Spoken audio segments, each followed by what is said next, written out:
presentation is video encoding impact on detection probability. And this is also using design-sponsored project from Raytheon.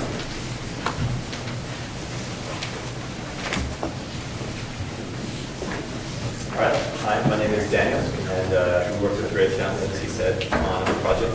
I'm just going to introduce the team members real quick. I'm going to say what we did. My primary responsibility was I was responsible for the initial scripting of the encoding process, and I was also the one who wrote the software module to analyze the output for video analytics. I'm Tim Anderson. I was the primary coder for the conversion algorithm. Hi, I'm James, and I work with Daniel on the scoring system. Hi, I'm Michael Wallace, and I worked on actually running video analytics software. So again, what our project actually is, so Raytheon has video analytics software that will detect motion in, say, a video frame, and it'll track it across the screen. And so they've always run their software on uncompressed HD video. So they want to know how it impacted the ability to actually track that motion on compressed video that has taken loss due to compression. So the main application of this would be in just savings in bandwidth, and also it'd just be a more efficient system. So instead of having to actually have a video analytics device attached to each camera, or the other situation would be having to stream HD video across the network, say, which would just take tons and tons of bandwidth. If they can somehow find a balance where you can reduce the size of the video via compression, but still obtain a decent probability of detection, then that would be optimal. So probability of detection is just what they use to describe the ability of the software to detect it. So say if there's a frame that you want to detect intrusions into, and there's 100 frames in the video where a guy is in the intrusion zone. So if you detect him 90 times, probably detection would be 90%. Last semester, our general chart diagram showed that we take the videos. We had about 5 master videos to start with. We did about 100 different compression levels. We used HL264, which is an industry standard compression. I think YouTube uses it, some other things use HL264. After we made the compressed videos, then we simulated the transmission link here. We stripped them into a raw data string, and then we had to convert them to a special file format that the Raytheon software actually uses. It's called a .arf file, which is automatic target recognition raster format. And so it's just a special video file that it's a military type of file, and it's used for video detection systems. So some of our graphs are here. After we extract the data to an ARF file, we feed it to their video analytics software, and then from the output of that, we compare the different compression runs to the master video run to find out what the compressed videos have in terms of probability detection. So our biggest graph in the middle of the screen is the overall peak decrease for 2 or different runs. The blue run is a daytime detection, and the pink one's a nighttime.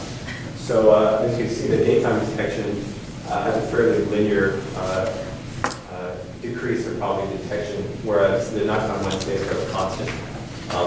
So these are the various compression types at the bottom. We alter the frame size, bit rate, frame rate.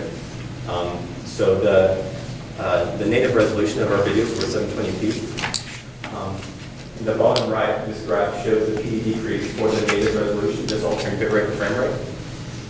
So some of the things we gathered from some of our output was that, so for instance, if you wanted to keep the frame size the same, just alter the other parameters, you can see there's a large decrease in PD that occurs right about the middle of the graph. This is when switching from 24 frames per second down to 15 frames per second.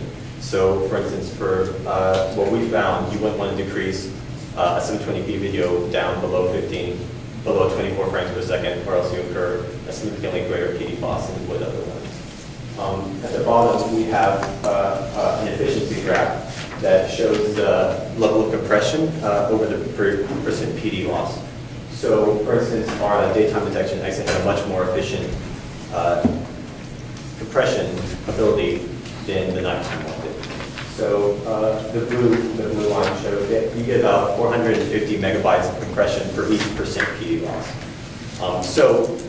In the end, we determined that you could, depending on what the PD requirements were for your system, you could possibly use HL264 as a compression algorithm Like for instance, in some of the, in the bottom of the big graph right there, you get about 0.5% or 5% PD loss.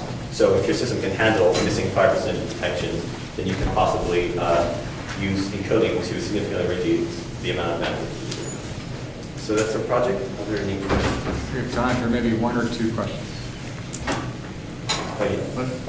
Let's go with Zymex first. Okay, so is it conceivable or feasible, based on imaging conditions, to change the amount of compression as you're going along? Yes, I would say so. For instance, if you look at our false image in this graph, in the top right, it's a false alarm graph. Basically shows the extra detections that were introduced through the compression. The pink one is very cyclic in nature. It's actually cyclic with the frame rate. And so that's a nighttime detection. So for instance, you could compare those two graphs and say if, at nighttime you switch the level of compression to better match the PD and the frame rate loss and increase. Why the greater efficiency during the day versus night? We're not entirely sure. Part of the reason we think is that for the nighttime video, there's a light in the frame off to the right, and it's casting a big shadow on the screen. And so we think the shadow messes, the detection software, Raytheon even told us this, they have trouble differentiating between shadows and actual detections because they use a binary difference image to find motion in the frame. And so basically, when we compress the video, sometimes the shadow gets detected, sometimes it doesn't, and sometimes it gets detected with the person. So I think there wasn't really any shadow effect on the daytime compression. It was a much softer lighting in general, and it was in a field like grass field. Could it be because of the bit strings and it all being black, so it has the same bit pattern and there's nothing to compress? Possibly. The lines were sharper for the video, the nighttime detection than for the daytime detection. So again, I'm not really sure why that is. The nighttime detection was much more constant in everything. Frame rate, or false alarm increase, and PD decrease. It just showed much more constant nature than the daytime increase. Okay, thank you very much.